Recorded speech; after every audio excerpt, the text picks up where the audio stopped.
안녕하세요. 이번 딥다이브 정말 흥미로운 질문에서 시작합니다. 청취자 여러분께서 보내주신 자료인데요. 사랑의 하나님이 어떻게 누구는 구원하고 또 누구는 심판하기로 미리 정하실 수 있을까? 이게 공의로울 수 있냐는 거죠. 네, 바로 이 하나님의 공의와 예정에 대한 어쩌면 좀 어려운 신학적 탐구를 해보겠습니다. 네, 맞습니다. 보내주신 자료들을 보면 하나님은 모든 걸 아시는 분, 그러니까 전지하시고 창조 전부터 이미 구원과 심판에 대한 계획을 갖고 계셨다 이렇게 설명하고 있거든요. 오늘 저희는 이 계획이 왜 필요한지, 그리고 이게 어떻게 그분의 사랑, 또 공의와 양립할 수 있는지 그 논리를 한번 따라가 보려고 합니다. 좋습니다. 그럼 바로 그 실타래를 풀어가 보죠. 자료들에 따르면 하나님께서 이 구원과 심판을 예정하신 이유, 그게 뭘까요? 여기서 되게 중요한 포인트는요. 하나님이 그냥 결과를 딱 정해놓으셨다. 이런 느낌이 아니라는 거예요. 오히려 우리가 어떤 선택을 할지를 너무나 잘 아시기 때문에 그 선택에 따라서 그에 맞춰서 구원의 계획을 세우셨다는 것에 가깝습니다. 에베소서 같은 곳을 보면 그런 뉘앙스가 있죠.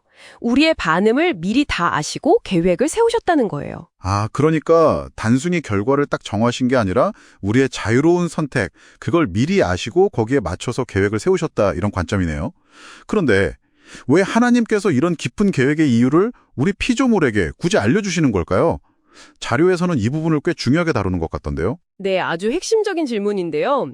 자료들 설명은 이렇습니다. 하나님은 그 강압적인 복종 이런 걸 원하시는 게 아니라는 거죠. 진짜 마음에서 우러나오는 자발적인 사랑 이걸 원하시기 때문이라는 겁니다. 왜 구원받는지 또 왜 심판받는지 그 이유, 즉 하나님의 공의와 사랑을 우리가 이해하고 납득할 때 그때 비로소 진짜 사랑으로 하나님께 나아갈 수 있다는 거죠. 그렇지 않으면 그냥 두려움 때문에 섬기는 것밖에 안 되잖아요. 그렇죠. 진정한 관계는 이해에서 시작된다는 거군요. 그럼 그 관계를 거부했을 때의 결과, 즉 심판의 기준은 뭔가요? 자료에서는 계명을 말하는데 솔직히 우리가 계명을 완벽하게 지키는 건 불가능하잖아요. 이걸 기준으로 삼는 건 좀 가혹화가 들릴 수도 있을 것 같아요. 네, 그 지적 중요합니다. 자료의 논리는 이런 식이에요. 계명을 지키는 것 그 자체가 최종 목표라기보다는요. 하나님을 믿고 따르라는 방향을 알려주는 표지판 같은 거라는 거죠. 그런데 아담 이후에 우리 인간은 그럴 힘을 잃었고요. 네. 그래서 하나님께서 아들 예수 그리스도의 약속, 즉 십자가를 통해서 믿음으로 그 길을 따라갈 수 있게 열어주셨다는 겁니다. 그러니까 근본적인 심판 기준은 결국 아들을 믿는가 이게 되는 거고 이 믿음을 거부하는 것은 가장 중요한 표지판 자체를 무시하는 행위니까요. 결과적으로 모든 계명을 어기는 것의 핵심이 된다. 이런 설명입니다. 그러니까 믿음이 핵심이고 그 믿음이 없으면 결국 계명을 어기게 된다. 이런 논리군요.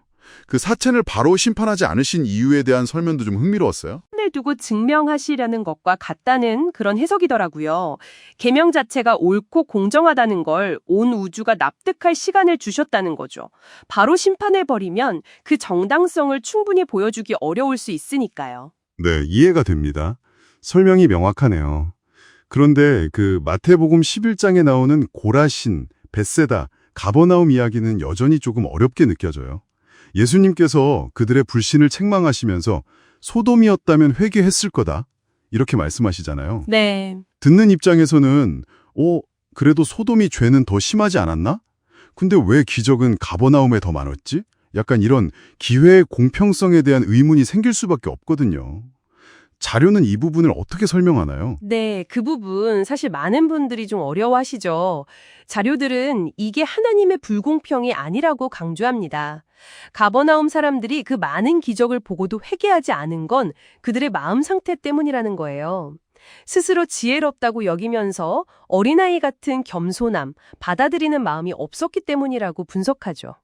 마음 상태요. 반면에 소돔 사람들은 설령 기적을 봤다 하더라도 잠시 두려워했을지는 몰라도 근본적으로 하나님께 돌아설 마음 자체가 없었을 것이기 때문에 결국 멸망했을 거다 이렇게 추론을 해요. 즉 하나님은 각 사람의 중심을 보시고 그 상태에 맞는 실질적으로 의미 있는 기회 이걸 공정하게 주신다는 겁니다.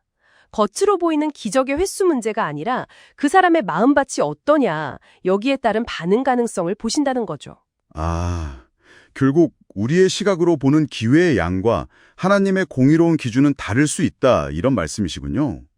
그럼 이 모든 과정, 그러니까 구원과 심판, 그리고 그 이유를 이렇게 드러내시는 궁극적인 목적은 뭘까요? 자료들에 따르면요, 최종 목적은 이거예요.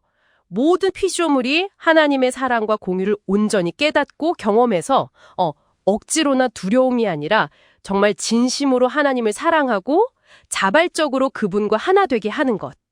에베소서 1장 10절 말씀처럼 그리스도 안에서 모든 것이 통일되고 창조의 본래 목적이 완성되는 상태를 말하는 거죠.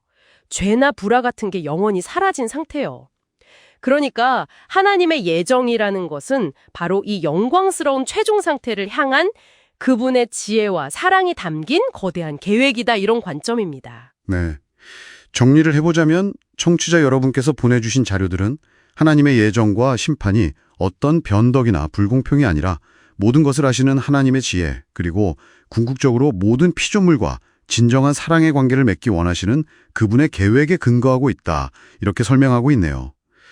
때로는 참 복잡하고 우리 이해를 넘어서는 내용이지만 그 중심에는 강요가 아닌 자발적인 사랑을 원하시는 하나님의 마음이 있다, 이런 메시지 같습니다. 맞습니다. 그래서 이 자료들은 마지막 날 모든 것이 밝히 드러났을 때는 하나님의 그 결정에 대해서 누구 하나 불공평하다, 이렇게 이의를 제기할 피조물은 없을 거라는 확신을 보여주고 있습니다. 모두가 그분의 공의로우심을 인정하게 될 거라는 거죠. 자, 오늘 딥다이브를 마무리하면서 청취자 여러분께 마지막으로 생각해볼 질문 하나 던져보겠습니다.